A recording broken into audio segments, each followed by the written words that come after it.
Gentrification on Lansdowne is pleased to be joined by not one, but two members of the Cespedes Family Barbecue, the Baseball Barbecast. We'd like to welcome back on Jordan Shusterman, and we'd like to welcome on for the first time Jake Mintz, as we were just talking about the gentrification of New York City and Ulster nationalism, the Troubles, things of that nature. These are all the things that you missed before we were recording. But now that we are recording here, it's the real deal, Holyfield. Guys, how are you doing? Thanks for joining the program. We're good. The gentrification office is reporting in from Harlem, New York. So if you need any tips or advice, please feel free to reach out to me. Specifically, Jordan is not a gentrifier. Jordan lives in Ohio. So you can't really gentrify Ohio. Maybe someday. It'll come for you too. Yeah, it'll get there. Comes for us all. There's many years in front of me for gentrification potentially, but for now, or Ohio comes for everybody. That's the other thing. Everyone's within striking distance of Ohio at some point or another. Yeah. Jordan, shout out to you for knowing exactly what kind of brand of podcast you're on with the Smiley fitted hat. It looks wonderful. It looks majestic. Friends of Smiley here, as we know. Jake, you'll be indoctrinated into the Church of Smiley soon enough if you have not already done so. I think just quick on Smiley. This was a new hat that I just got for my birthday, courtesy of my wife, big wife guy over here. Sick. Also, big wife guy. We'll see if his. Wow, we have three wife guys on here. Different wife. Oh, not than him. Three separate wives we're talking about here. Yeah, no, that's true. It is an important distinction. But I'm really interested about with Smiley is like the socks situation. Obviously, you want to lean into the socks situation, but I just like the kind of the definition of like it's a really strong lower half for Smiley. So that's a question because he's not struggling from plantar fasciitis. Like those feet look strong. Well, that's actually because in when he walks around, like when the mascot walks around, he has shoes on. But what is but he maybe and a cape. Doing the public appearances, do you want the mascot just rolling around in socks? Yeah, dude. You need that guy to go full Mac Hollins. Just let those big dogs out. Okay. The newest New England Patriot, Mac Hollins, to you, I'll have you know. And Smiley's attire from like the waist down is that was the first thing that jumped out to me when they unveiled Smiley a couple of years ago. Well, he's nude. Yeah, I mean, he's nude aside. Just the socks. It's like kinky boots, dude. Like it goes up to his hip. Those socks, man. They're like It is interesting. I mean, I think mascot's lower half is a thing that we've kind of dealt with over the years. Clark the Cub not wearing pants. Notoriously. It has, you run into some troubles, but in this case, I think they were probably tempted. Like, well, we want to show off the socks if we can. And it seems like you maybe run into some troubles. As someone who takes his antidepressants every morning, I actually find Smiley to be quite a tragic figure as something of a sad clown. I think if Smiley needs some time alone, you're saying behind those eyes, there's some struggles. I think once a week, it's okay if he's frowny. Is all I'm saying. Yeah, he doesn't have to be happy all the time. He physically is unable to not smile. He has to smile. It's a physical deformity. He can't. Unfortunately, what a curse! What a blessing. That's also how Rusney Castillo handled AAA with the Red Sox. In Worcester with Smiley for most of the time, and the Prince of Pawtucket as well as Rusney Castillo was. But poor Smiley. He feels like he always has to be quote unquote on all the time. You know what I mean? He's masking. I know. It is sad. Absolutely. Well, again, Jake and Jordan, thank you so much for taking time out of your night, guys, to join us. And that's all. And that's all the time we have. Thank you. Yeah, guys. exactly. It was great. Yeah, 4 minutes of Smiley antidepressant talks. There you go. We're rounding out our American League East preview here, so it felt pertinent to get Jake on here to talk about the Baltimore Orioles, and also we wanted to get a look at the rest of the American League. Seattle Mariners fan Jordan here, good to get him back on to kind of give us a bird's eye view of those other 10 pesky teams that the Red Sox are going to be battling for this year. And then we'll also go into your thoughts about the Boston Red Sox later on here, because I was driving back home from my actual job before getting ready for this and got to your preview about the Boston Red Sox, and it made my little feet kick. Maybe kick my little feeties. I was getting exactly right. This is good. Yeah. So we just came out with our AL East preview earlier this week, and this will be a nice opportunity for us to just completely change our minds on anything we said over the last 24 hours, which could involve us just going back on both picking the Red Sox to win the division, or we'll double and triple down, and you can keep kicking your feet. You don't get the chance to re-roll many a times in this game that we call podcasting. So consider yourselves lucky, the both of you here. Let's start, though, down in the DMV, which Liam once yelled at me once and said that like you don't actually call it the DMV. Is that right, Liam? As a fellow DMVer? I feel like it really depends on who you ask. I mean, for me personally, growing up north of Baltimore, I was not a part of that. I did not use that phrase, that term often. What do you? Would What do often you? run into people, Does it have a name? Yeah, I mean, just like DC, Maryland, Virginia, like Oh, yeah, it's DMV. I didn't catchy. grow up in like Montgomery County or anything. Wow, that Beltway, really isn't that rolls another off one? the tongue, Liam. Well, that's coming from a real M adjacent Yeah, dog, what? person. I don't know. Do we have any strong feelings about the DMV as a concept? I feel like people. Where are you from? What's the place north of Baltimore? Like, I grew up in Bel Air. Linthicum. Linthicum. That's over by BWI. Isn't it with Timonium? Timonium, hell yeah. Yeah, you're getting closer now. Okay. Yeah. So the DMV, it is a concept. It is such a large amount of land that is included within that acronym that I don't think it is a particularly useful acronym. I would also say that in this specific conversation, though, it is relevant because are the Orioles part of the DMV? This is relevant to the Masson dispute. And I think that's the core of what we're trying to get at here. Listen, I see to the experts from the Mid-Atlantic, the Beltway area, as it were, whether or not Baltimore is part of the DMV. But to talk about those O's, Jake, interesting couple of months here because from our perspective, at least from my perspective as a Red Sox fan, you still have the skeleton of a really competitive team, young, fun, exciting core. You know, Gunnar Henderson, MVP type of candidate, Adley Rutschman, franchise cornerstone type of a player, a lot of other really good young talent, either starting out their careers or someone like a Jackson Holiday who could, you know, after a rough 2024, get the ball moving there. But then, of course, you take a look, Corbin Burns gone, Anthony Santander gone. It's interesting that you said on the most recent Baseball Barbercast episode that, you know, while you're still interested the most in the Orioles, you're still able to kind of take a step back as someone covering the league as a whole. So with that in mind, not to repeat what you just said on that episode, but where do you kind of stand for the Baltimore Orioles in 2025? So for years, Oriole fans have been yelling at ownership to spend money because they were being frugal, and that was frustrating. You folks know what that's like when your ownership group is spending below their means. And the Orioles were sold to David Rubenstein, who owns the copy of the Magna Carta, which he bought for tens of millions of dollars. And so the Orioles world was like, well, if this guy buys a freaking document, you know, an old dusty piece of papyrus for millions, then I'm sure we can add some relief help. And they did do that. They had the single largest year-over-year payroll percentage increase. I think their payroll went up 72% from like 90 mil to 160. And then the dust settled and Orioles fans looked at it and were like, but I don't like how you did it though, right? And I think that's both fair and not fair. Like, they didn't get better. When you lose Corbin Burns, who's your ace and was dynamite in the playoffs, and you lose Anthony Santander, who clocked 44 home runs, like, and you don't replace those two guys in an obvious fashion, you did not get better. It's really not that complicated. And signing Charlie Morton, respect to our elders, and Tomoyuki Sagano could be kind of cute, but he's throwing 92.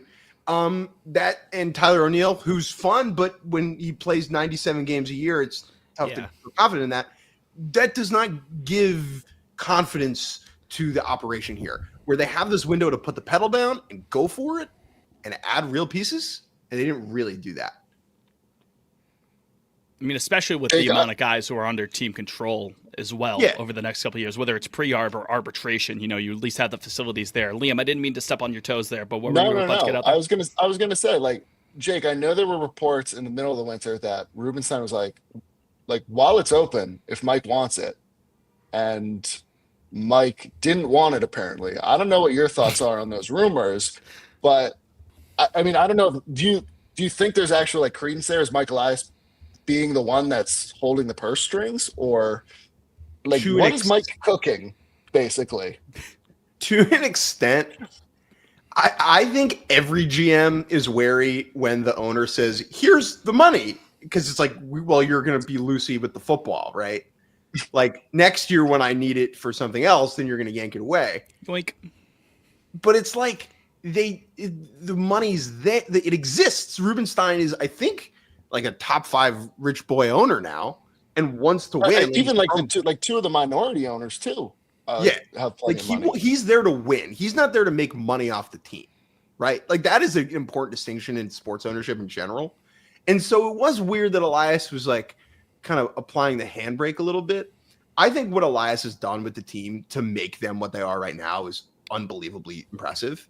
But I need him to be a little bit dumber with how he goes about moves. And I liked the Corbin Burns trade. It's like, yeah, you have so many hitting prospects. Like you can't play 15 guys. Go trade some of them for Still true.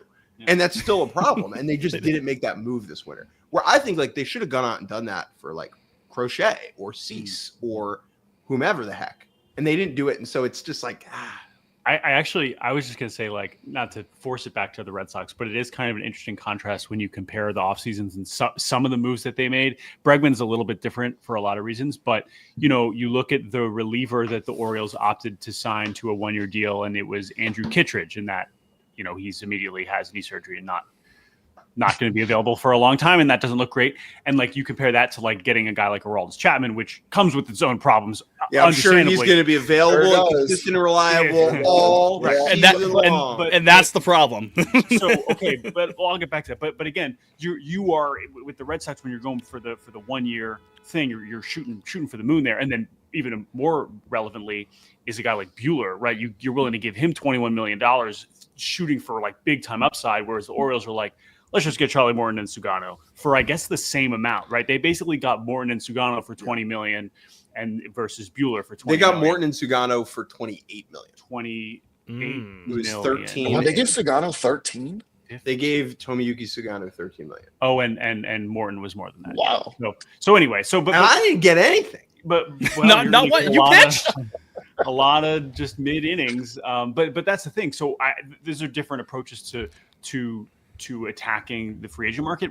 But again, from the same kind of thing, whereas we know with Breslow and Red Sox ownership, the level of like not wanting to just hand out 9-year contracts, you know, most of the GMs are going to be scared to do that because they feel like those are the deals that are going to get them fired. Whereas if you're constantly doing short-term stuff that feels safe and feels like you're holding all your chips, like Elias has done so far, you know, last year he started to cash it in with Corbin Burns. This year, the Red Sox finally started to cash in with Crochet, but I'm with him. And that's just frustrating from my perspective. It's just like, come on, you still have him. We got to be more aggressive. And you guys watch soccer? Kick. Big Arsenal guy, big Liverpool guy, Liam. You know when you're watching your team and you scream at the TV like, move, go up the field, kick it up the field. And then you have to catch yourself and realize that like, that's not how it works. That's a little bit of what it's like to care about the Orioles right now, where you're like, Elias, kick it up the field, right? But then you're like, but you don't want the Orioles to lose their formation, lose their shape, and then be caught out on the counter. Right. I'm like, maybe the tiki taka here is like, what are you going for, right? Sometimes they want the pressing right away. What are you saying? I was going to say, Jake, do you think that Orioles fans, obviously, I think of the 22 season and certainly the 23 season as like, wow, it seemed like they were really ahead of schedule. Do you feel like after last season, Orioles fans are kind of deflated, or do you think that their expectations have leveled out at this point? Leveled out. Like you have, like the core is there. Obviously, you know, that you got a big chip last year. He didn't come back. That's the game. But like, what is the general vibe in terms of like, are they still trending up? Like, are we still looking at 90, 95 wins this year? Or I would say that organizationally, the bones are still awesome. Like they're going to matriculate another top 10 prospect to the big leagues this year. And a dude named Samuel Basayo, who answers the question, what if Rafi Devers tried to play catcher? And that will be both fascinating and volatile and probably helpful to the Orioles for winning baseball games, right? Like they're continuing to churn out these guys from the minors. However, as I said, you can only have 9 position players on the field at a time. And Elias needs to continue to trade from that. I would say the vibe within the fan base, though, is it has kind of hit this like it. You know the LeBron meme where he's like, I can't believe this is my life? I want you to imagine that meme, but he's not smiling or frowning. He's just there. He's just right? He's like, all right, like this is better than where I was, but like I thought it was going to be better than this, right? And so it's fine. I just didn't think it would be no win. It's all right. That's okay. I mean, I would love to not go 0-10 in the last 10 playoff games, but you know, at least we're not 5th by 40 games. I would say 60 games. 60 games. Yeah, like it's in a weird spot because the hope has dwindled, like the irrational optimism's gone, but the anger is not here yet. And so I think if they miss the playoffs this year, you'll start to see some of that. But right now, I think the overall energy is, all right, let's just watch 6 months of baseball and see what happens. I guess to me, the thing that was weird about the O's offseason is that it felt like they just needed to do, and I mean, a finite amount of good starting pitchers that are available in trade or free agency. Obviously, there's that.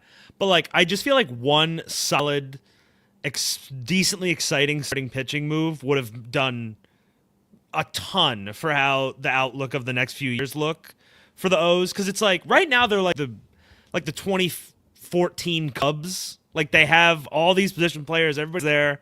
They need like I didn't the know where Lester. we were going with that at first, but You should go They get need Jake the Lester. Yeah. He's Like- available, I'm sure. So I agree with you, and I think that when it comes to the postseason, you just need these dudes. You need them to win. You do, and we see it every year. And what I'm fascinated by, I would understand their offseason more if Corbin Burns had gotten a freaking swirly against the Royals in the wild card round, where they put all their chips into this guy and it just came crashing down on them. Instead, he pitched into the 9th inning and allowed one run, and they lost 1-0. And so it's like Jack Morris type beat, right? Yeah, and it worked. They did a thing, it worked, and then they decided not to do it again, right? And I would love to give Mike Elias a little bit of truth pill to know why. I mean, I mean, saying it now is easy, but like, it's kind of weird they didn't just outbid the Red Sox for Crochet. Like they have, I had that thought. I mean, right? Like Crochet comes with his risks, but they were one of the few teams that would have been in position to do so. Maybe the only team that would have been in position to do so. And so they obviously it got to a point where they were not comfortable because, you know, it would have. Now again, they could have, in the same way that the Red Sox could have done. It's not like the Red Sox traded anybody that they urgently need in 2025, except maybe Kyle Teal. We can talk about that. Connor Wong defensive renaissance incoming. Okay. Well, if you listen to our podcast on Monday, you know we're worried about that, but that's okay. But anyway, underrated thing about the Renaissance, outdated now. Okay, Renaissance is old hat. Okay, not as much of a compliment. Anyway, yes. So I think that yes, I'm with you. I had the thought, but I still thought when Cease was on the market that he made sense that they would have tried to do that. And obviously the Padres situation was so weird that it didn't really end up probably being possible. You could still argue that go get Sandy, right? That would be the other way to look at it. We know they linked up on a trade last summer, which here's the last. Let me touch on that. Here's the last thing I'll say about the Baltimore Orioles and their passivity towards acquiring starting pitching or impact pitching. At the deadline last year, when they acquired Trevor Rogers from Miami for Connor Norby and Kyle Stowers, who were both like fine prospects. They're fine, right? I would say Norby is trending a little bit more. It's like he doesn't have a position, but there's a good bat. They're good prospects. They're real bullets that you use. And instead of acquiring Tanner Scott, who was the best reliever available by a mile, to add to a bullpen without Felix Bautista, they went and acquired Trevor Rogers, who, while he has 2 additional years of control this year and next, is just kind of blah, right? And doesn't move the needle because they thought they could improve him with the development. That has not happened. He was unusable down the stretch, and now he's hurt. And just that approach of doing the cute thing, the valuable in quotes thing instead of being like Tanner Scott go brr, I want that guy on my team, I think tells you a little bit of something. I think every GM needs a little bit more Dave Dombrowski in them, except for Dave Dombrowski. He has a way He's more got than a little enough. bit too much sometimes. He's got way Never more go than full too- Dombrowski. You don't want to go full Always Dombrowski. go 20% Dombrowski, right? Yeah, Like, there you go. and It's a good happy Absolutely. medium. I don't know if Elias has that in his quiver. Yeah, Fair I mean, enough. So, I Jake, how said they does should the- trade. Oh, Lee. No, I was going to ask, how does the opening day rotation look right now? Because obviously Grayson What's is up with hurt. you guys? Who's like? Give me what is the 1 to 5 going to look like Okay, when we get to Zach March 31st? Zach Eflin is actually good. So Zach That was very Eflin, good. if he starts game 2 or 3 for you in a playoff series, that's fine. Like that's fine, Almost a Red Sox legend, Zach Eflin, but not. It's true. but not. He's going to be number 1. Behind him, it's a lot of how's it going? Charlie Morton, Sagano, Cade Povich, who is a young lefty who was pretty great down the stretch for them, actually. And Related to Maury? let me check the DNA test. No. And then they have Dean Kremer, who's just like, the The Manny exact Machado trade keeps yeah, paying but he's off, like man. MLB's 5 starter. That's just what he is. Yeah. And there's not like an obvious Jackson Jobe, Andrew Painter, Brandon Sproat level frontline MF are coming. So that'll be the 5. Grayson Rodriguez has a triceps problem with some discomfort in the back of his elbow. I was there when that happened, and we're like in the scrum with Brandon Hyde, and he says like back of the elbow triceps, and all the reporters are just kind of looking around like, ugh. Ooh. But you're not really like, you can't really do that, right? So it's just like everyone's like, oh yeah, that's not a problem. yes. Not a problem at all. The back of my head, like, oh shit. Let me just say, or I want to comment on that type of moment in a scrum, having been in Yeah. those before. There is something that is very, it's a strange part of our jobs. We have now, become part of this world of more traditional reporting. The moment when the manager or a GM, but usually the manager reveals an injury, and there's like a half second where everyone's like, when did that happen? How bad is it? Like everyone's like, oh my God. Like, and depending on the severity or what they're saying, you're kind of all recognize like, oh my God, this is like either a huge deal or like, and you have to start asking all these questions. In your brain, you're like, okay, Andrew Kittredge is out for a week or he's out for 7 months. Or it's It like, just like kind of hangs in the air there for a couple what of happened seconds. to Everyone tries Dustin to. May's esophagus, right? Like you just, Yeah. Yeah. I wasn't there for that one, but it is just a fascinating little moment. And all the other problem is in spring training, almost every single injury is followed up by saying they're not worried about it. and then the few times they say they are worried, then we're like, Or they oh, say God. nothing. Yeah. Or they say nothing. Yeah. Then you're Something really I kind of oh. like about Alex Cora is that when he's worried, he does just say he's worried. They're like, yeah, Yeah. we're concerned. That's what happens when you have tenure. Yeah. Yeah. We're concerned. Grayson Rodriguez, he'll maybe come back. The thing was he was throwing 89 in his last spring training start before that, and so like Oh. he'll take Not some time ideal. off. We'll see. He could be a total non-factor, or he could come back in July or May and carve. Like we just don't know. And then the other guy to keep in mind though is Kyle Bradish. I was going to who ask because after sick. 23, I was like, here he comes. And He was dope in 2023, finished 4th in the Cy Young, and then blew out in the beginning of last year. He like tried to pitch through it and was good for 2 starts, and then it was just immediately, he was like, I can't feel my arm. Like, I need to get surgery. And if he comes back and is Kyle Bradish, like, that's a legit guy. Like, that's a real deal. I'm Dude. Grayson, man. Eflin is Yeah. the 3. That's That fine. could work. Now, That could work in a let's- short series. That's a good dream. It's a bad plan. Yep. Right? Yeah. Sounds like a Red Good way to Sox put it. plan from the That was last profound. couple years. Good dream. Hey, you guys got your fair share of injuries too. I mean, Oh God, yes. I know. I'm kind of not So much worried fun. about him. We're crazy. I'm like, all right. Mayo, Gutter, That was Giolito. That was very managerial of you, Jake. I'm not worried. I'm not. We're good, man. The Not only one that concerned. seems We're not actually concerned. serious Not very Alex is Score Cutter. of him though. is Cutter. That one seems kind of serious. Jake, the Yeah, last that's- question I've been Yeah, kind go. of giving for these team previews, sort of a 3-pronged question. the story of everything going right for the Orioles looks like XYZ. The story of everything, of all the shit hitting the fan, looks like this.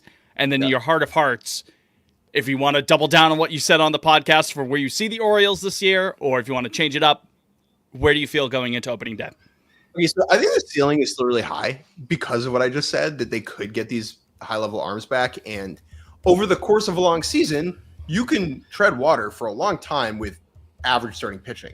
Teams do it like every year. The Dodgers won the freaking World Series with an infirmary of a rotation, right? You can do it for stretches. It's tough to do over 6 months. So there is a rosy scenario where those guys do come back and they do contribute. The other thing to keep in mind is like Jackson Holiday could just show up and be the guy everyone thought he was going to be, right? That's totally in play. Right. Progression is not always linear. Right. Yeah. Like Adley Rutschman has to be better than he was last year. He has to be. That's something we haven't mentioned yet. Like he was so bad in the second half, and he was really bad whenever he was catching. So like I think he had a 77 WRC plus whenever he was catching, and it was like around 100 when he was DHing down the second half. Like we can't be having that for your franchise catcher. Got to the point that he DH'd game 1 of the playoffs, right? That's no. James McCann was behind the plate. Yes, James McCann caught game 1 of the playoffs. Oh wow, I didn't remember that. That's like crazy. that's where we got to, right? So you could totally imagine Rushford bouncing back. Gunnar Henderson, whose name I haven't said, like he's amazing. He's amazing. He's like a top. Could very easily be the MVP. The $1 billion man. He's amazing. Yeah, Might be. He might be the $1 billion man. Yeah. And so I think the ceiling is still really high here. And because of that, I actually don't think the floor is that low, because I think this offense is going to be good. I can't really see a scenario where they bottom out and win 73, right? But I'll finish with my real prediction, and I don't think there's enough starting pitching. I just don't.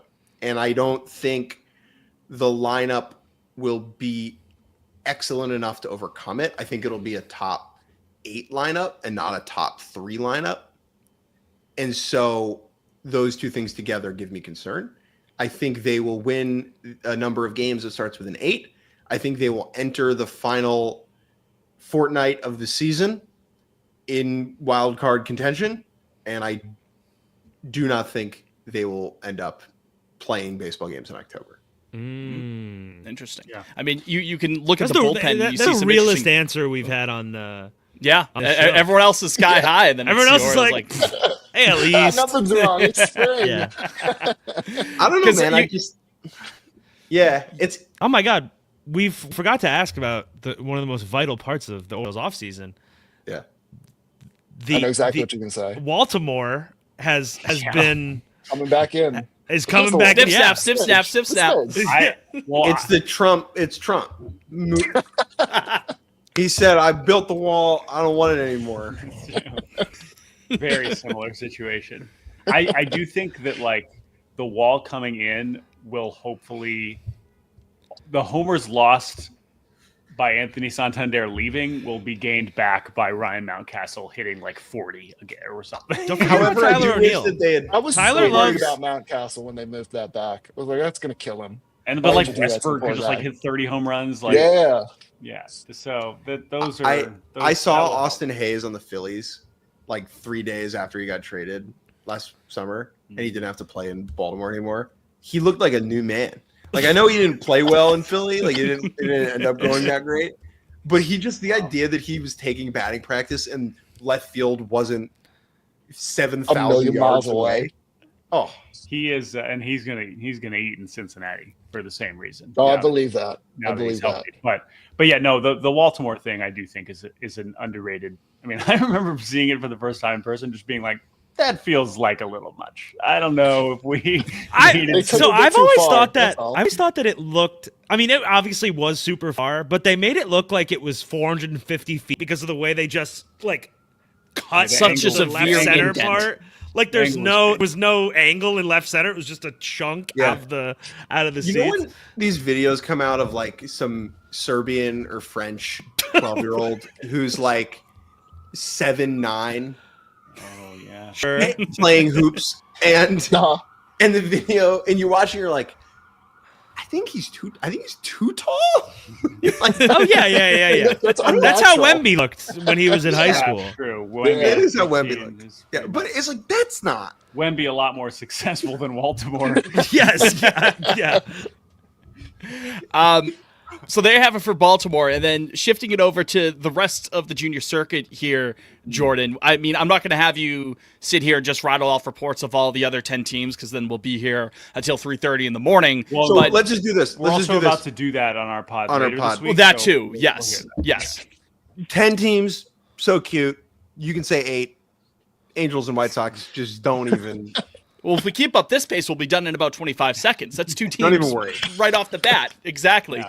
But just taking a bird's eye look at this league, Jordan, maybe this is just recency bias on my part.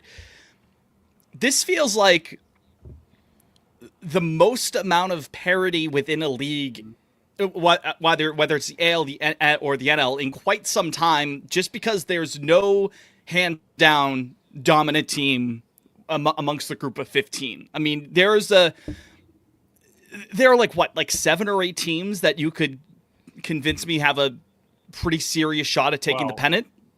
There's not a single team that you'd bet your firstborn on making the playoffs, Yeah. Well, Unless you there's hate another your way to kid. put it. unless you hate your kid. Yeah. I mean, some shit ass that is- kid. Yeah, that then is- maybe you put him on That the is line, but one very dramatic way to describe the American League playoff. I think it picture. accurately home. paints the Hammers picture, it Jordan. You home. know. I will say that no, I think it's totally fair, especially when the NL has slowly been building these kind of powerhouses, certainly in the East and West. But now, yeah, I mean, you're looking at a guy over here that just Twitter polled his AL Central predictions. So I saw that. I was like, we're at a any point. of those but four. now- Any of those four. You're like, Yeah, sure. yeah, which is fun, and then also now, because as the Astros are slowly descending out of their dominant run, I'm still picking them. I'm still picking them to go to the World Series, but like I understand feeling like they are kind of exiting their window. And then you have other teams. Obviously, what happened in the Central last year was one of the biggest stories of the season. But it's also hard to look at them and feel as we're Like, we're are those asking- wins asking- legit? How do we rate asking the those masses. wins? Yeah, it's you end up with a situation where you don't feel great about any of them, even though you could make strong cases for 4 of them. And then as we know, the East is still in a situation where you could make legitimate cases for all 5 teams if you really want to buy into Toronto having a $260 million payroll and all the things that they maybe I don't. have to go right. That's fine. Yeah, you We could don't do either. it. It doesn't mean I'm We picked going we to. picked December. But again, you can make a You scenario. can do that, and I wouldn't call you an idiot. You can draw, you can actually paint a picture of them winning in a way that you obviously cannot with the White Sox and Angels. And, A's is their kind of own category, which maybe we can talk about. But I The do A's think could that, sneak be not bad, pretty good. well, I think. and here's I the think other they're thing. going to be Like, fun at the I very least. can't. We really did just watch the Royals lose 106 games and make the playoffs. Like, that did just happen. And Yeah. I'm not expecting that to happen every year now, but we do have to start to understand that sport is Hey, guys. very difficult to predict. And if none of the teams are that good, it makes it easier for the bad teams to get good in a hurry. Which one of you guys was optimistic about the A's? You just had some noises amongst Yeah. each other. I feel fun. I feel like the A's will be a little fun. They'll be okay. Great. Okay, They'll but be a Joe, little it sounds cute. like Jake feels a little Jake, stronger about it. Who's your 3rd favorite pitcher on the A's?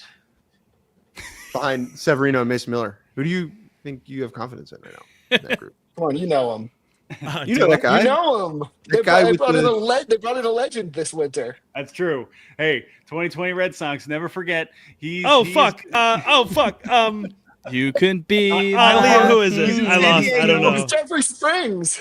You can be my I just talked about him last Jeffrey episode. Springs. All right, so Jake is not picking the A's because clearly I didn't say win the division. I just said the team might not suck. No, it's fine. We're generally on. I like team. that offense. Not that much. But yeah, no. I mean, like, yes, the AL is. Can I, is going can I get the ballpark factors on Sacramento? Apparently, kind of not that exciting. Like, kind of pitcher friendly. Oh, It would have been all fun right. if they were playing in just like a tiny A launching PCL park pad. at like Yeah. super elevation, but it doesn't seem like that's going to be happening. The I AL don't know, at least Central. for the Angels, I think Solaire's the help Trout finally needs. I think that gets him. Liam. Yeah, Liam, I want whatever you are taking, dude. Yohan Moncada.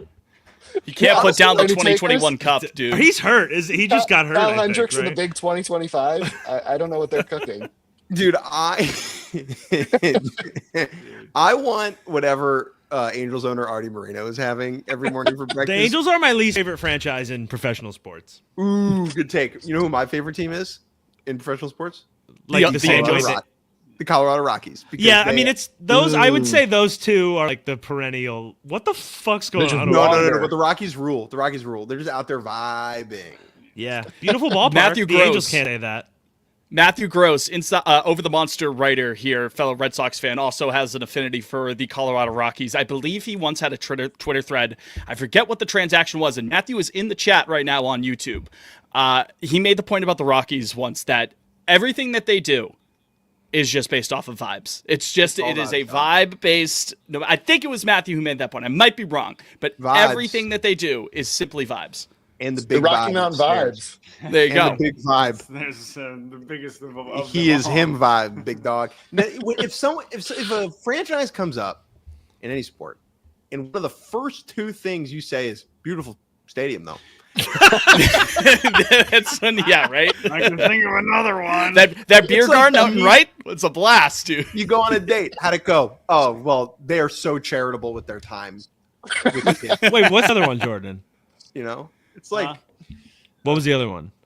Oh, come on, guys. Well, we're not talking about the National League. Apparently, we are talking Oh. about the National League. Pittsburgh. But I just wanted to quickly do a detour onto Pittsburgh is the same. the Pittsburgh's the Rockies. same thing. This is how I felt when the I think O's Pittsburgh were- is far less sad than Colorado. I mean, Ooh. this is a different category of bleak. Yeah, I guess it's different. It's more They got a great ballpark, frustrating. though. It's more frustrating and less depressing. Yes. Okay, I think yes. that's- Well, Yeah. That's a good way to put it. It's a different flavor of hopeless. I don't, and honestly, it's not as hopeless. It's more maddening than hopeless. It's better to be a team like that in the NL Central than Sure. the Than NL West, NL yes. West. Yeah. That's. The nice ballpark thing reminds me of when the O's were totally terrible. Well, we were probably And saying that about people- San Diego before. Yeah, for sure. Seidler went Oh, here. But yeah. people would always say Yeah. the following thing about a player in the O's, and they'd be like, "Oh yeah, he's a nice little player." I'm like, "Screw you, man!" Like he's awesome. Yeah. People used to say this about Trey Mancini all the time. He'd be like, "Hey, he's a nice little player." I'm like, Gonna look great in "Stick pinstripes." it up your ass, man. Okay, he's goaded right now. Yeah. It's my king. That's my king. Specifically, Jordan, I mean, because we kind of alluded it to the Central. The Central, in a different way than it was last year, still kind of a shit show because, like we had just mentioned, there's 4 of those 5 teams you can make a serious case for. The West is so interesting, though, because we started to talk about with the Astros. I think the Rangers look damn good this year.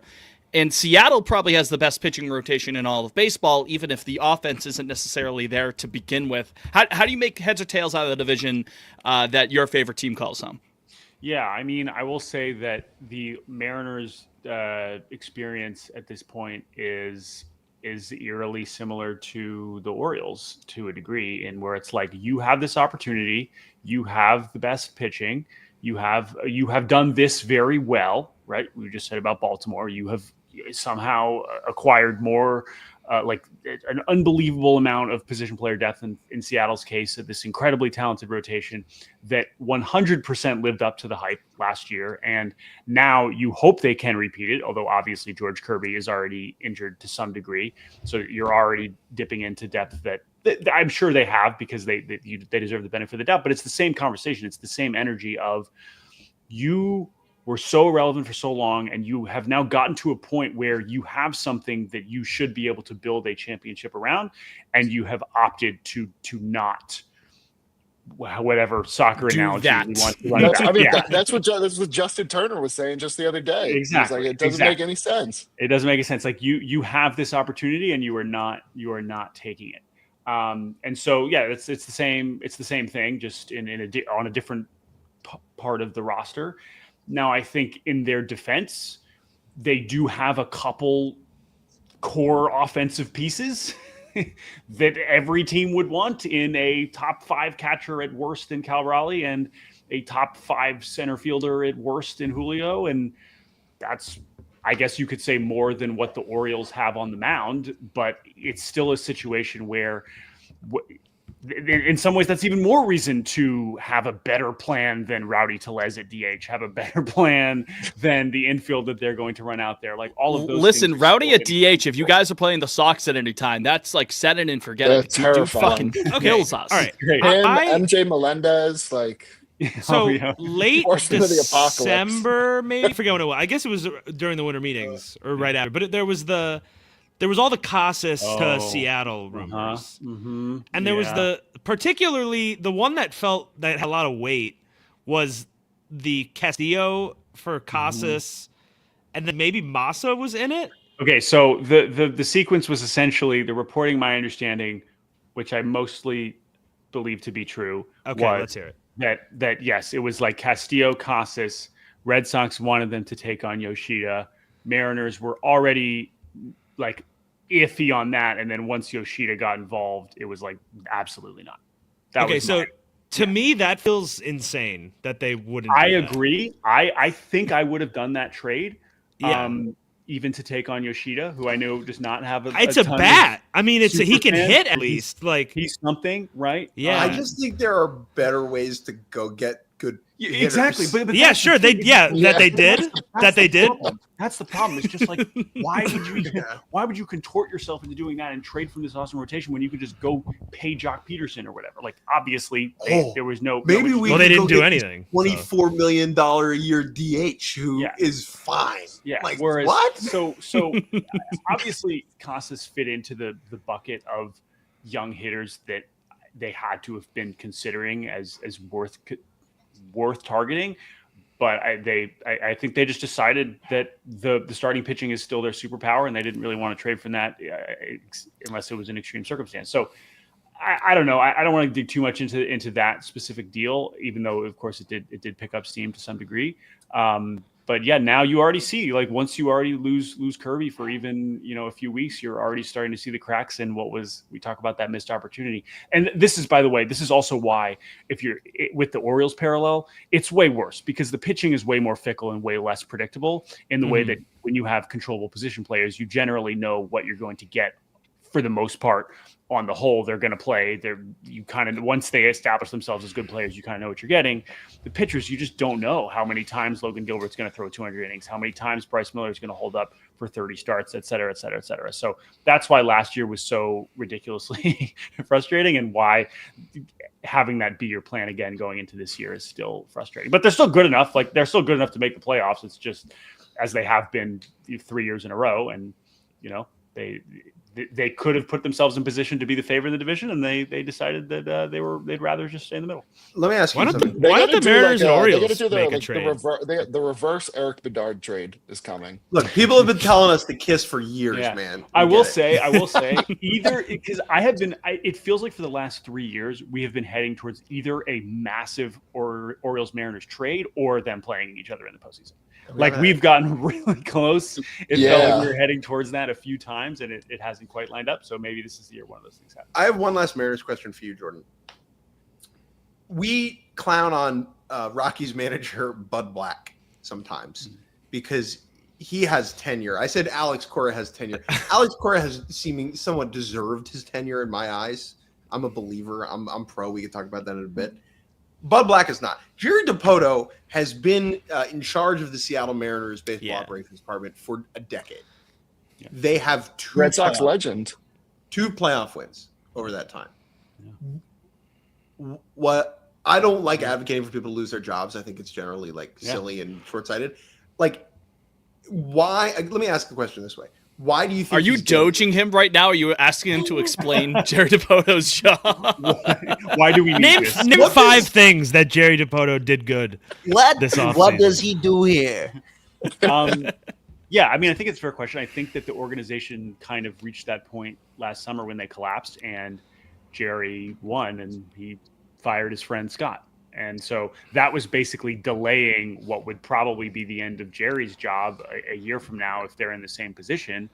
I think that he was able to convince ownership and again, in the same way. Now, again, Elias, I don't think is anywhere near the same kind of hot seat, right? But in the same kind of way where it's like, you can still say, I have assembled a healthy, good organization. I have overseen, acquiring Julio Rodriguez and drafting Cal Raleigh and building this rotation. Like, with a Mariners ownership that obviously is okay with the status quo and is okay with being comfortable, he's done enough for ownership to just be like, all right, keep doing it. And then, we might be reaching the end of the line here if they're coming up short again. Right. But I think that he still has accomplished enough there, whereas the change they decided to make was clearly. He's not a nincompoop. Like, they're good at some stuff. Yeah. They're good at enough. Yeah. Stuff. Yeah. Okay. But I mean, he does understand. Yeah. He understands the whole game. He said the quiet part out loud last offseason. Yeah. And most the comment, like, sure, we're going to win 60% of the time or 45% of the time. 64. 64. Whoa, getting ahead of myself. But this is the thing. Jerry keeps talking, right? He does that Sam Blum interview in The Athletic. Like, he says, like, I'm me. Like, he's not going to slow down now. Like, he's the Jazz Chisholm of GMs. He had a moment. No, truly. He had a moment where he was like, okay, I'm going to stop talking. And then it seemed like in the last couple months, it's like, screw it. Like, he's basically decided, like, I'm going to go down with this ship, which I kind of respect. He's like, all right, I think that this will finally work this time. We're going to find out. You can say some of that is his fault for his approach. You can say, well, the ownership gave him $10 million to work with. I'm conflicted too, because I've seen them build from being in a really desolate place, not just having a bad major league team, but having an awful farm system. And now that's another part about it, is that they've just drafted and built up these farm systems so quickly that, yes, we know it has not produce more than 2 postseason wins, but it's still a situation where he can look at it and say, we're in a good place. I need Jerry DiPoto to feel desperate. Yeah. Okay. I need him to feel that chair wobble. That's a scary thing when a GM feels desperate. That you get But it makes you feel alive, Jake. It makes you feel alive, man. The last thing I'll say about just like the Mariners offseason too is that, like, they wanted to trade their prospects. They have prospects that they would have happily traded, and there's not a lot of teams that want prospects right now. So that is, I mean, you could say that's an excuse, but I think there's really 2 teams that are actively seeking that prospects. We said we're not talking about. So if there weren't players that they thought that could help them on the Marlins or the White Sox, they weren't going to make a trade. Now, again, we saw the Randy trade was, again, that maybe not a lot of people knew about Aiden Smith and Brody Hopkins, but that was a expensive trade, and I think that they could be in position, likely because they don't spend any money in the offseason, that they're going to have to make another one of those in July, and they will have the prospects to do it. Will it be a good baseball trade? Who knows? Remains to be seen. Sorry to rewind for a second, but when we were talking about Poto saying the quiet part out loud, which GM was it, like 2 weeks ago? That was like, yeah, I'm not really in the winning games business. I should give a fun summer to people. Who said that? I didn't hear this. I didn't see this one. Fuck. I'll find Are it. you? I think this is Savannah Bananas. You're thinking? The party animals, whatever. The animals. That sounds I like could find it. It sounds like a Rockies ownership GM comment. of the party animals. Portland Pickles type beat there. Yeah. Shut up! It was real. I'm gonna find it. Whatever. It turns out it was Brian Cashman who said that. Wow. Talking about the Yarmouth Dennis Red Sox. YD, baby. We love YD. We love the YD Sox. Gentlemen, should we just play back the part of your podcast where you were projecting great things for the Red Sox, and then we can talk over that, or how do we want to do this? Well, okay. Honestly, this is a good time for us to really turn it back on you, because I think that already I feel like we had things wrong, not in our projecting them to be good necessally, but who it's just play where? Like, what is going on? Like, it's a really good question. I was told that Yoshida was hurt. Yeah, I think they're still going to IL him to start. Yeah, he's starting the season on the IL for sure. But he played today. He homered today. Yeah, he had a home he run. can't throw. He can't throw. I don't know if you're hearing us. I think he's going to start on the IL. Yes. But he's not going to play the outfield anyway. You know who else couldn't throw? David Ortiz. They're gonna shoot him like of Mice and Men. He's gonna. An associate of mine is going to have him swimming with the fishes. I think Wally's going to take him outside with a baseball bat and. We have reporting from the great Chris Cotillo that it's like Christian Campbell's going to be the second baseman. It's like, okay, awesome. So Alex Bregman is going to be the third baseman. So Devers is going to be the DH. So Yoshida is going to just be on the IL until until MLB has to call us and be like, hey guys, what are you doing with this Yoshida Players fellow? Association's going to file a grievance. Like what? How? He's gonna be hanging out with Smiley. Like, I guess my get, and maybe you guys all have different answers, but I'm curious what you guys would like to happen and what you guys think will be the lineup on. Okay, maybe here's a good way to put it. Will the lineup on opening day and July 1st and October 29th. Yeah, right. One of the World Well, that's when the parade will be. So we have those to- in the unlikely scenario where everybody is healthy, do you think those will be the same lineups? no. Just No, Absolutely. heavens, no. No, I And think. Well, sorry. even just focusing on the second base, third base, DH situation. Let's just- Those I think be the same. Yes. okay, so what? I think that second base? at some point, like by the 4th of July, they'll have to make a move, one trade or several to address the outfield logjam. But I think pretty much everything else can. What? Who's playing third? All right. I feel like I'm interviewing a Who's political- playing Third third? base is Alex not the Bregman. outfield. I What do feel you like we're mean? interviewing a Yeah, political candidate. Third base will be that's Alex Bregman all year. great. Alex Bregman. He's been there forever. We love the guy. Yep. Yes. Yeah. Rafi Hood. Okay. Devers is going to mostly play. DH. He's DH all year. Okay. Well, let's move forward. Second base is going to be They're riding or dying with Christian Campbell. It seems. okay. I'm low on that, but with all Yeah, I'm not. Christian yeah. Campbell is a great example of the prospect who is not good at defense, and that bad defensive skill gets. They're just like, I misinterpreted just keep as hearing he's versatility. athletic enough. He's No, athletic it's enough. just versatility. It's like, well, you can play a lot of different positions. It's like, okay, Right. well, I can play a lot of different instruments. Put it in front of He me, can't play any position well. right? Like, no one's ever like, man, this guy's amazing at second. Jake, ask me what you want to ask me. Okay, so if Devers is DH. Yep. Yeah. Who's in center field? We'll get back to that point. Well, Rafaela, I would Okay, because say. he stinks. And left field will be. He can figure out the offense. I know you. Well, so mentioned that so you're not this is what I'm considered talking a about. center, This is where there's the jam. This is what I'm saying. And we're gonna This will unclog change it. throughout the year. We're gonna take our plunger and we're gonna. Okay. I would left say. field? So, am I giving you who's there in October? Yeah, who's in left field? Roman Anthony, Okay, and who's in right field? Duran. Okay, great. That sounds nice. Yeah. Masataka Yoshida. No, it doesn't matter. That's No, no, no, literally I what. understand. I understand. No, but I'm saying like that's how they think too. Like it doesn't matter. They don't I care know, where and you. I think that's a dope way to think. Okay, so here. Like, that's awesome. That rules. They literally they basically are Here's telling what him I'm to saying, like, fuck they just don't know off. what to do with him. They literally are like, we don't know what to do with you anymore. All right, over under. So I think I think we got to where I wanted to get to, which was emphasizing. I don't think I fully appreciated how much the Red Sox organization and the fan base is just hoping that Masataka Yoshida retires to play professional pickleball. Right? Like that. I did No, not listen, understand. Masa has a lot of shooters on Twitter. I will say that right now. No, he does. Masa Yeah. has a ton of I love defenders. Masa. People want him again within our very small little sphere of baseball Twitter and whatnot. Red Sox Twitter specifically.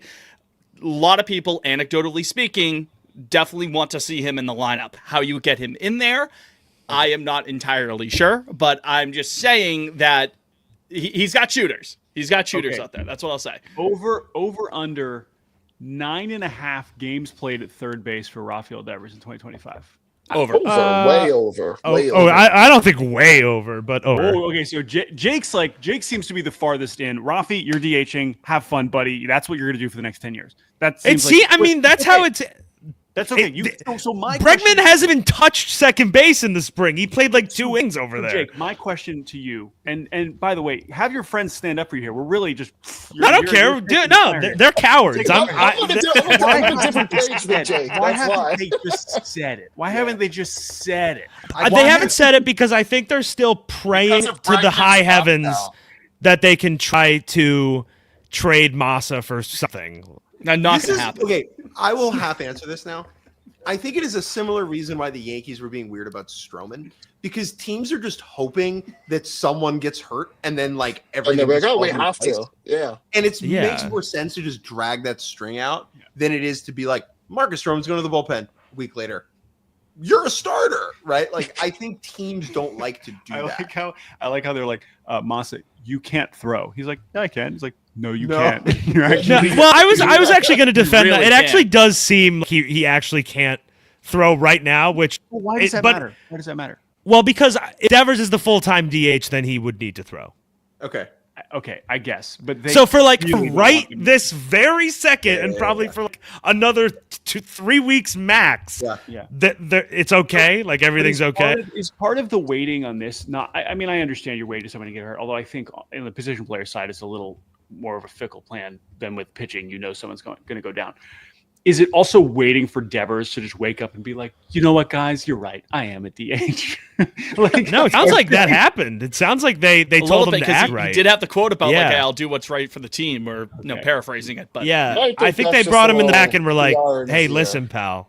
yeah. they did It's the okay. hand on the shoulder mean. Yeah, Now, I think the most, and I don't like to say this because we all love this boy, but I think the most likely position player to go down is Casas, just based on the last couple of years that he's just. This is kind of make or break for him. Like, we got to see him on the field the whole Right. season. But can Devers just play first base?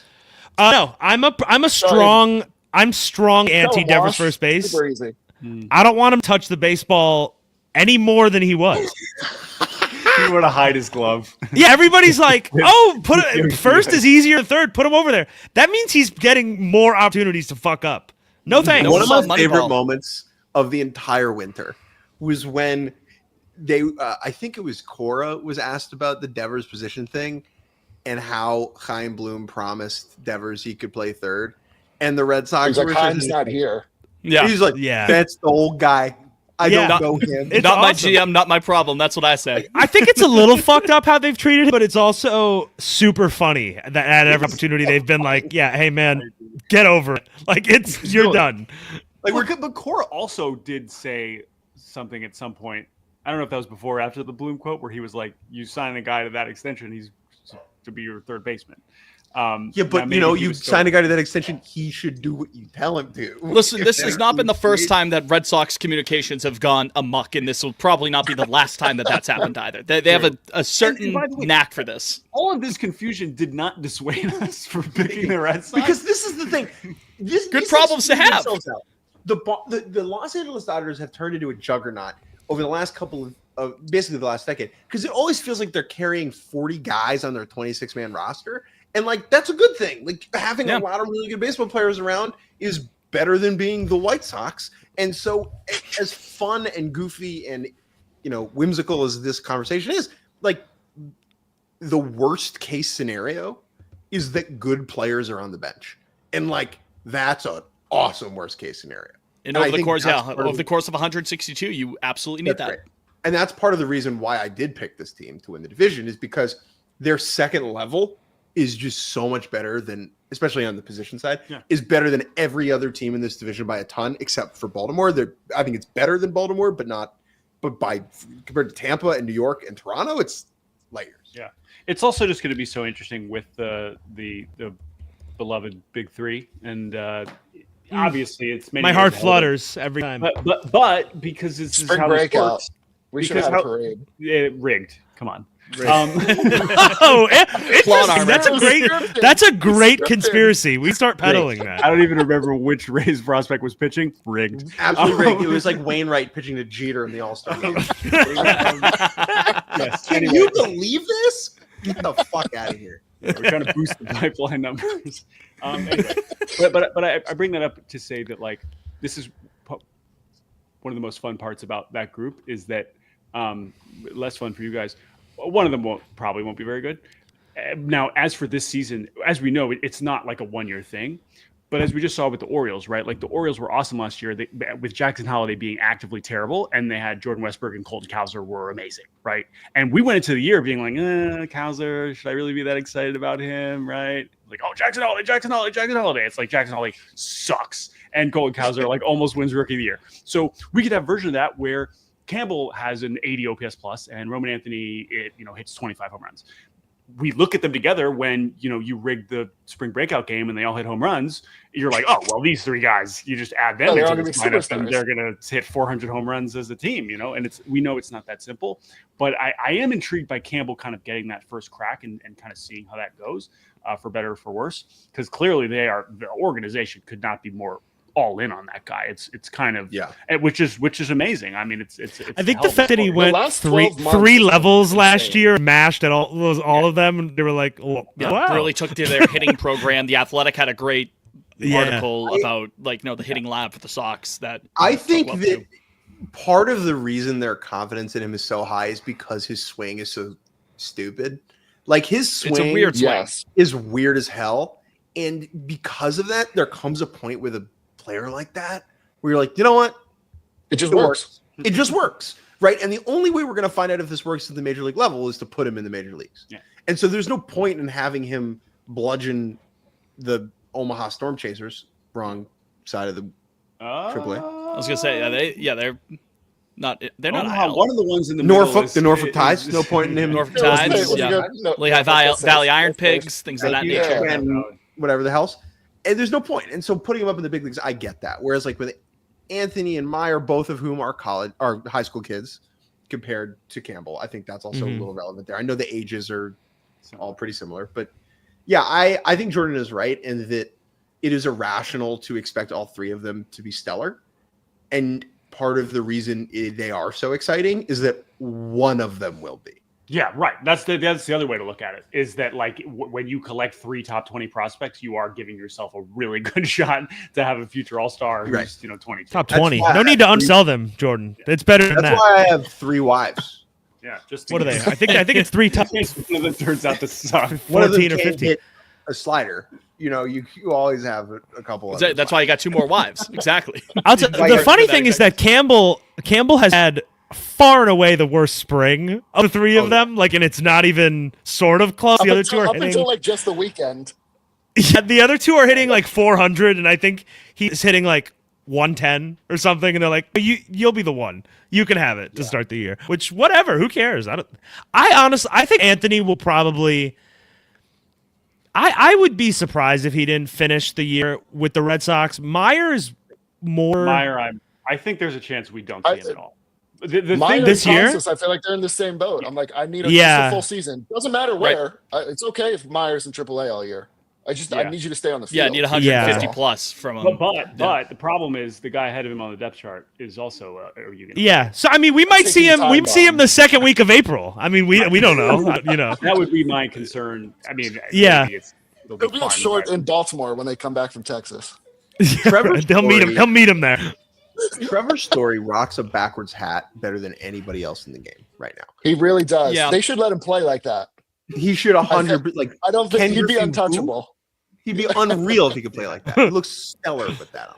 I don't know how where the line of delineation is in the rule books, but if it does look cool as hell, I think the ump should. I think Liam's onto something. They just say no, play on. It just sits there too. It's kind of it's way up when he has it.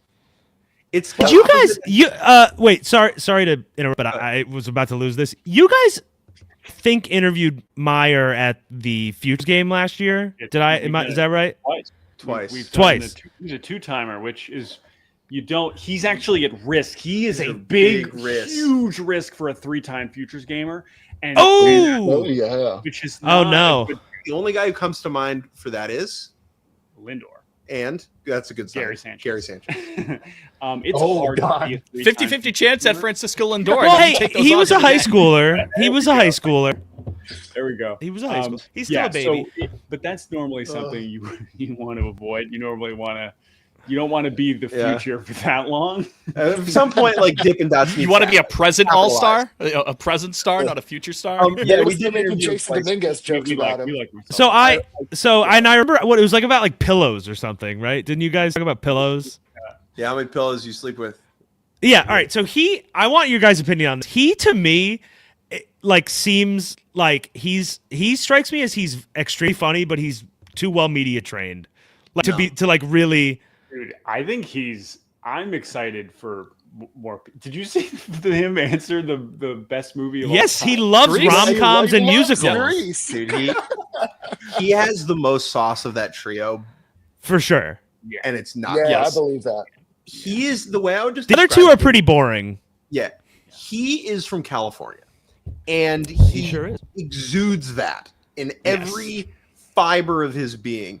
In that he is the ultimate chiller, right? I think if there was any player I could light a joint with on a beach while throwing back some Coronas, I mean, Marcelo is a top pick because you can imagine he's done that before. You Him know, and like, Tristan. That's halfway of like the dream blunt rotation. No, that's in our that's why I'm so excited for him to get to the majors. Is like I think they're gonna have something really beautiful between the two of them.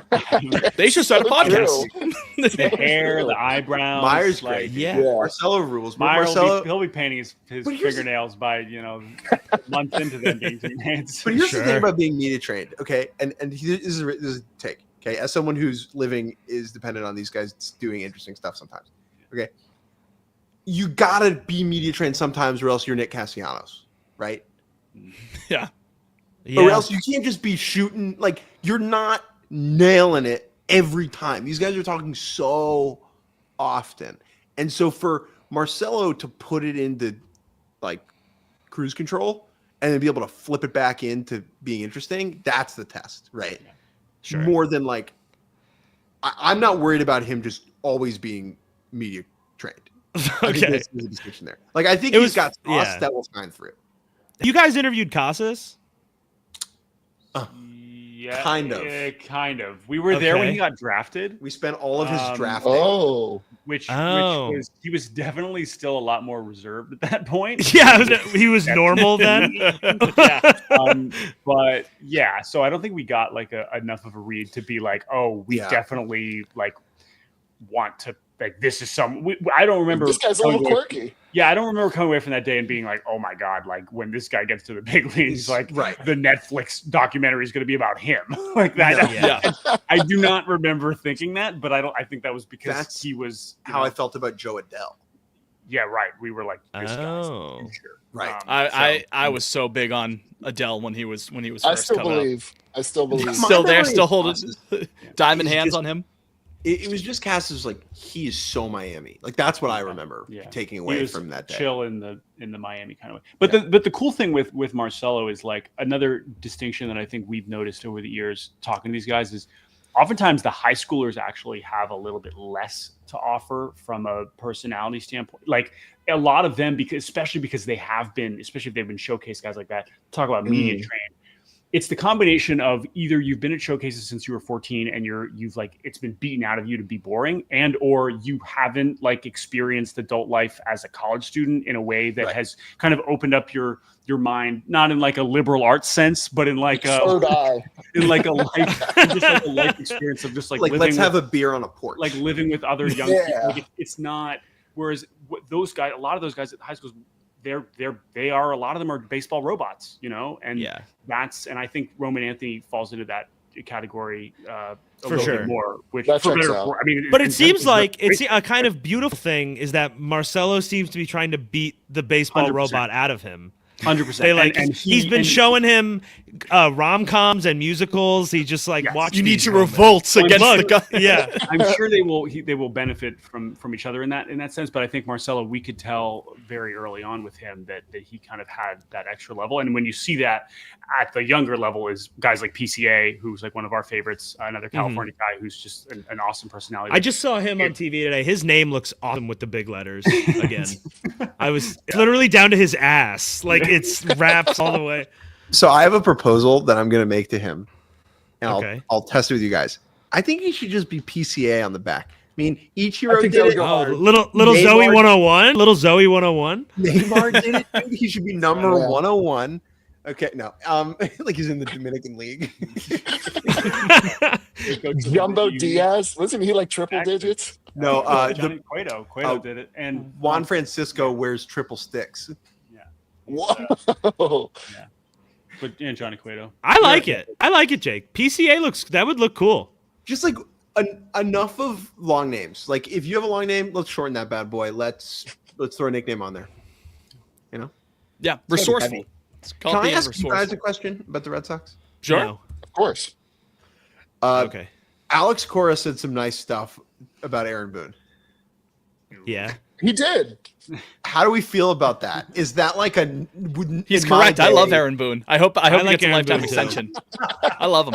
This is I've like never said how a bad word about Aaron Boone. this is like how the MLB Players Association feels about Manfred. I think where they're like, "Stay forever, keep saying crazy stuff. We love Yep. this." Like, That's fine. It's cool. Now- Keep Booney now, there. We love do you Booney. think- yeah, I don't sense that as Alex Cora's motivation, but boy, is that diabolical if it is. Yeah, They right? extended him. It doesn't matter. He's Yeah. No, no, locked no. in now. Well, right, yeah, they did. Yes, they extended. so you guys, your opinion that Boone is a dunce? I disagree. Okay, so I don't think he's dunce, but I don't Yeah. think he's. I think he. I don't. I'll go first. I'll go first. Yeah, I don't know. think- He's fine. I think he's really good at the hard part of that specific job, which is massaging egos and keeping everybody happy. Do you guys ever watch The Wire? Where Of course. there's a Yes, scene my favorite show where ever. Carcetti is in his office, the mayor, and someone comes in and says, "Your job is to continue to eat bowls of shit." Like that is kind of what Aaron Boone's job is. I also Candy. know his game management and stuff. Like I don't really have an opinion on it one way or the other. But I will say what I love about Boone is that ultimately he's funny. Like he gives a lot of Yes. great sound clips. He And gets that's it. really all. That's all I could ask for from a Yankee And I- manager. Like I think that Red Sox fans are not intimidated or impressed by Boone, dating back to the 2018 ALDS when Cora pantsed him in every game Well, of that series. they were a Man, significantly better team. they were so- significantly Except better game team. 2, but Yes, Well- but like there was just Well, because we Gary were Sanchez at had to some hit of one those of games, Mars. That's and all. everything just looked so fast for Boone and everything looked so comfortable Yeah. for Cora. And it was both of their first years, I think, right? And so it was just this very obvious juxtaposition between these two guys of Yankees, Red Sox, they're friends, they work at ESPN, and Cora just kicked his butt, right? And I think coming out of 18, Cora already won a ring. Boone looks like a goof. Like, this is a huge gap. I think Boone has made up a lot of ground. I still think Alex Cora personally is the best manager in baseball. But I think that Boone is better than the person you last interacted with, like, or you first met way back in 2018. right, yeah, I and think- there's something to yeah. be I said agree about with his that. tenure, right? Like he's been the coach, he's been the manager rather for all of these many years, and the position of an MLB manager, just by nature, it's a revolving door. You don't see guys make it past like 4 years, 5 years within those jobs. Most of the time, it feels like, especially specific jobs, guys go in and out. So there is something to be said about Booney and that, and I'll give him a little bit of credit there. But at the end of the day, similar to what Jake Wallinger said, he gives funny quotes, and he slips on a banana peel every year, and that's all I could ask for. The Do you bullying guys- clip when he said, "I just felt like it was bullying," like that's perfect. That Do you instant guys Hall of want Fame quote. more vitriol with the Yankees? Do you 100%. Yeah, 100%. I do. you don't like the idea that your manager is publicly complimenting the manager of the Yankees? No, that's fine. I don't care about No, the yeah. managers really. You want these Yeah, guys to hate each other, though. Yeah, I mean, 2018 there was some actual There was, like they didn't fuck with each other. Like Tyler with the Austin. Boombox. Yes. Yeah. and the boombox too. That's right. Yeah, I mean, I'd prefer they hate each other, but I feel like baseball sort of guys don't hate each The other like problem that. is the problem is Cora and Boone because they are Okay. genuinely friends, and so anytime there's beef, they're just going to squash It it. trickles down. Yeah. Yeah, and so we need to manufacture some hatred here between these two teams, especially if the Red Manufacture Sox consent here. It stinks because all right, Verdugo is out of a job. Cole's down for the year. Like who's Verdugo's out of a job forever, it seems, for history. zero offers. Zero. You know who could use him just as depth? The Woo Sox. Yeah, right. Get ready to learn the heart of the Commonwealth, buddy. Yeah. I heard a senator petitioned and said that Verdugo's not allowed in baseball because he loves Trump. You know, I heard Oh, I heard that too. you saw that. Well, no comment. Wait. What? Oh, you're bringing up like who could? I was going to ask this. Like, Who should you hate? I'm like, where's the beef gonna come from? Where is it? Yes. Well, I think Jazz is a good candidate. Yeah. I would say Jazz could Mhm. absolutely absolutely start because I think he Yeah, loves. Pin- You have to think about the people that like love being Yankees. Rodon's kind of like a cocky prick. I could see that. Well, but he would Garrett. have I to be mean, kinda Red Sox good. fans fucking hate Garrett Cole. Yeah, But in like he's down for the year though. So if there's yeah, I gonna mean, be he's beef also between anybody- consistently awful against the Red Sox, so it's not really like here's a a. quick- It's helpful. You can Here's boo a prediction. Garrett. You can boo Max Fried for 2025 turning you prediction. down. Garrett Cole gets ejected from the dugout this year during a Red Sox game where he is chirping. How do you feel about that? Okay, great. I Do you would want love that. to? Do you want to elaborate love on that. that? Do you want to make it an even more specific prediction? I feel like that's pretty good. Getting ejected while Tommy John rehab. I mean, come on. Is that That's not I bet spicy. it's. I bet That's it's spicy. Devers. I bet it's Devers running to first that he yells at. The other problem is that Ref Snyder and Judge are like best friends. They're like super tight because they were in the That minors makes sense. together. Yeah.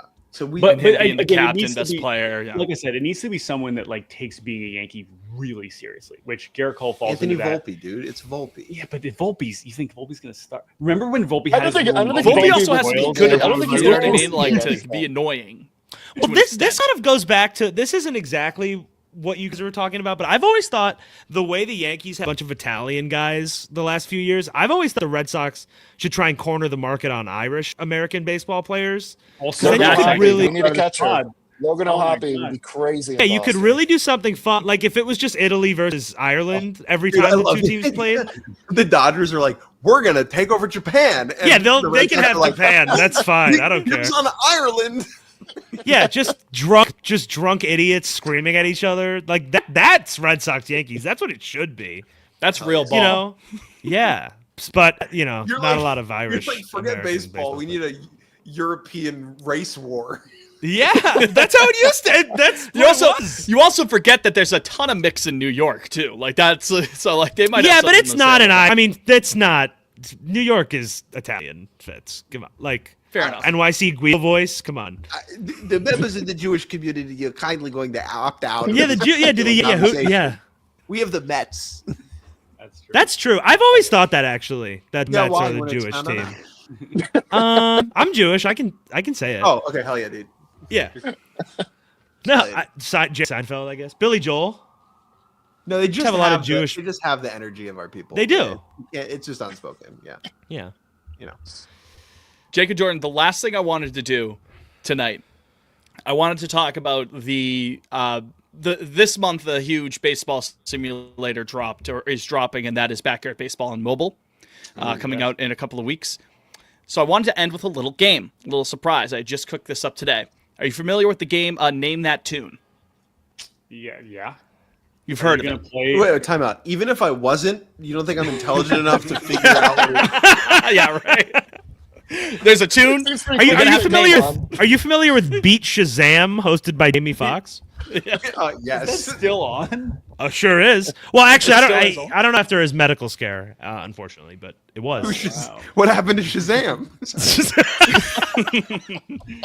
All right. Okay. They got are him. we doing Backyard Baseball character walk-up songs? You nailed it. Jordan's Okay. gonna This is cook me. in this. this is good. This is actually this will be a good test. I'm not know what? 100%. This will be a fun thing. I'm gonna vacate and let him play hero ball here No. because the amount that you play more than here. me. Stay here though. Stay here.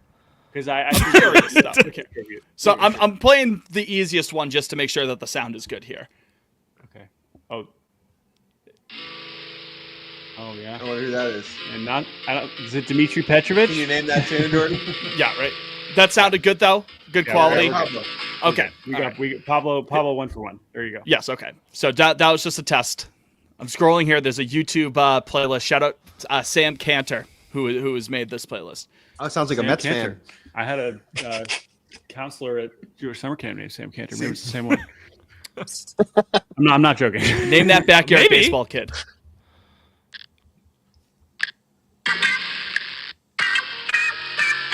Jacinda Smith. I was that. Yeah, that is Jacinda. That is Keisha Phillips, unfortunately. Oh no, it's Of course. I was like Keisha, and it's like no, it's Jacinda. Damn it. oh, that's a bad look. Yikes. The gentrifiers. Name that kid.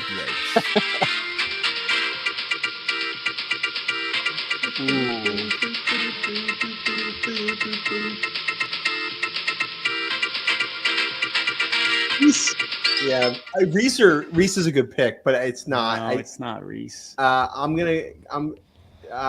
a recognize fast player I don't recognize because that that one is a very thing much. that the speed of the players and the speed of the songs are usually intertwined. Mm, I'll go with Jacinda Smith for that one. Gretchen?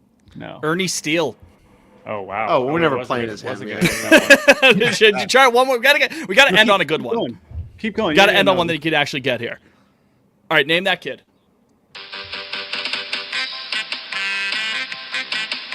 Tony Del Vecchio, Correct. Tonio Del Vecchio. Yes. Yankees fan. Angela Better. Angela. Yeah. I mean, she was a fucking. Best She was pitcher. sliced on the mound, dude. Best pitcher in the game. Best pitcher That's in a the good game. one though. That's Can right. you give me Mikey Fellas, Thomas? do you have anything else? Just because he's my favorite. Can you play Yes, Mikey he has a Thomas request. for us? Yeah. Can I Oh, you have a request? that tune for Mikey? Fitsimo DJ. Mikey Thomas. Yeah, give me one second. Mikey Thomas, the first COVID case. Yeah. No, yeah. He was patient zero. Where's Mikey Thomas? And here we go. Do you guys? Oh, The intimidation factor with this music is through the roof. He sounds like phlegm. 4 for 4 on hitting though. He had fucking taters. Hey, I'll say this though. You know who could use Mikey Thomas behind the dish? The Boston Red Sox. Yeah. Anyway. Oh, bada bing, bada boom. Right. We're teaching Abreu how to play catcher. We've already boy. we've decided Right. That was 2 weeks that was ago. my galaxy brain take. If you want to figure out the outfield logjam, get Willier and his nice arm You know who behind the probably dish. would play catcher is Alex Bregman. Yeah. Alex Bregman's already like calling pitches for Keep the signing He up. doesn't tell Alex Sign up for that. Bregman he can't do it. Yeah. He'll throw You guys have to tell Alex Bregman he can't come on this pod. Not once. And then he'll not have never. to. He'll be dying. Exactly. He'll have to our do first it. players will. That'll be a crazy moment. First active player. We can. Oh my God, it's you My not- guys money's would- on Sandlin. I want to get Sandlin on. The You guys Sandman. would Man, baby. overwhelm. The You would Sandman. overwhelm. They're overwhelmed by one person. Well, that's why I think there's a very like if it's not Casas, I don't really know who it would be. You can Marcelo. get Marcelo, yeah, he follows the podcast account and that didn't respond to the DMs. You DM'd him once because you ran Did. into him on the concourse at Fenway. I did, and he followed us, and then that was it. So That's worth something. Yeah. Thank you guys for having us. Do we have anything to plug? If you thought we were entertaining, that's sick. You should listen to our podcast, which is called Baseball Barbacast. We record 3 days a week somehow. Monday, Wednesday, and Friday are the days we record. We also both write about baseball at yahoo.com, and they pay us to do that.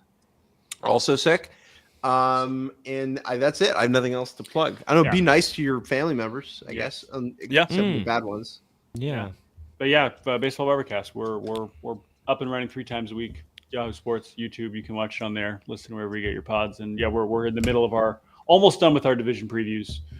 We did the AL East. We got still AL Central and AL West. So you'll find out who won the Twitter poll, which will determine who Jake picks in the AL Central. Guardians looking good, baby. Yeah, don't speak so soon now. You know, they still got a campaign in Wisconsin, so they got to be able to lock that down. Jake Mintz, Jordan Shusterman, again, thank you both boys for coming on to the podcast. We appreciate it. Guys, thank you. Thank you, guys. fellas. Thank you to Shane